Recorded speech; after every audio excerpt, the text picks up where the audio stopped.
I view this campaign as between Scranton and Park Avenue. All Trump sees from Park Avenue is Wall Street. That's why the only metric of the American prosperity for him is the value of the Dow Jones. Like a lot of you, I spent a lot of my life with guys like Donald Trump looking down on me. Looking down on the people who make a living with their hands. People who take care of our kids, clean our streets. Maybe what bothers me most is what he talks about, reported he talks about from too many sources confirmed by many outlets, where he's talked about the men and women who joined the military and gave the full measure for their country as suckers and losers. Unless you think it's made up, remember how he was talked about John McCain, a political opponent but a close friend who I did his eulogy. John McCain was no sucker and loser. He was a hero. My son, who volunteered and spent a year in Iraq, won the Bronze Star of the Conspicuous Service. He wasn't a loser or a sucker. He was a proud patriot. These are the guys who always thought they were better than me, better than us, because they had a lot of money. Guys inherit everything they got and still manage to squander it. I have to admit, which I guess is coming out and pretty obvious, particularly relative to Trump, I just have a little bit of a chip on my shoulder about these guys. Recently, and I probably shouldn't have said it last night, but I did. Recently, I read some stories and was asked questions by a leading columnist that went like this. You know, if you get elected, you're going to be the first guy in a long time elected president without an Ivy League degree. Like somehow, a kid who went to a state university, and qualified to be president of the United States without an Ivy League degree. Let me tell you something. I know how to do the job of being president. It's pretty clear. No matter how wealthy Donald Trump is, no matter how much he doctors his, if he does, his tax returns, he doesn't have a clue how to be president. One of the lessons my mother taught me, not a joke, a long time ago taught me and my siblings. It's one that you probably were taught too out here in Minnesota. I said, Joey, remember, nobody's better than you, but everybody's equal. Nobody's better than you, but everybody's equal. We don't measure people by the size of their bank accounts. I don't respect people based on how big the house they live in is.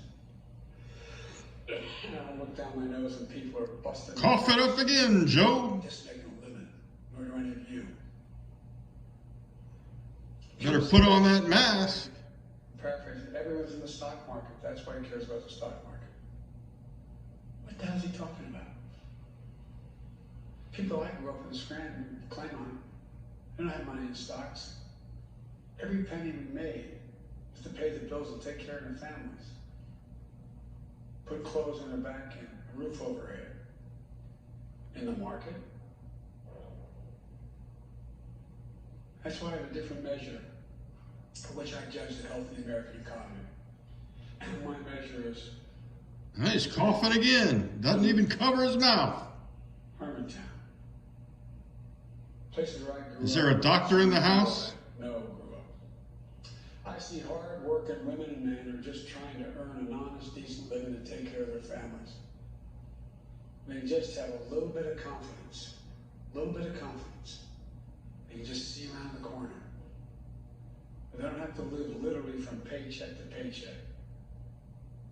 Most do. But hope for a little bit of space.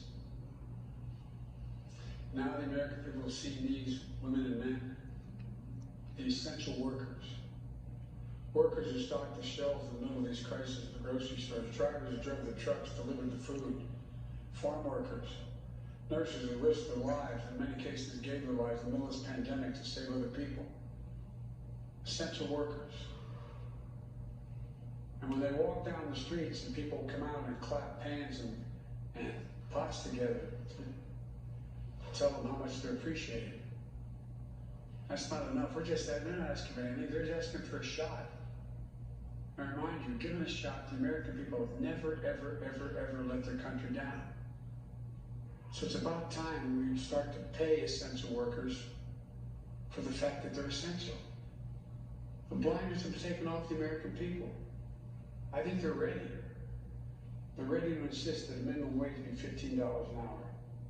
They're ready to insist that people have child care and access to it. They're ready to admit and understand the needs that average Americans have. That's why my Build Back Better plan, in fact, my entire campaign is built upon a simple concept. It's time to reward hard work in America, not wealth. Reward work, not wealth. We have to penalize wealth. But it's the opposite now. Reward wealth and not work. We're going to have to rebuild an economy in the wake of COVID-19. And as we do, we have an incredible opportunity to make long overdue investments for working families. To make sure the wealthy, the very wealthy, and the big corporations finally begin to pay their fair share. I'm not looking to punish anybody. I hope they spray down the microphone. His lips are moving, but he's not saying much. Built the country through their skills and their sweat and their blood. Like the United Brotherhood of Carpenters and Joiners, a leg up for once. Oh, there he goes again. That bets in the American worker. My plan is going to create millions of good paying jobs. When's the last time you were tested, Uncle That Joe? we need now and in the future. And it starts with a pretty basic idea. When the government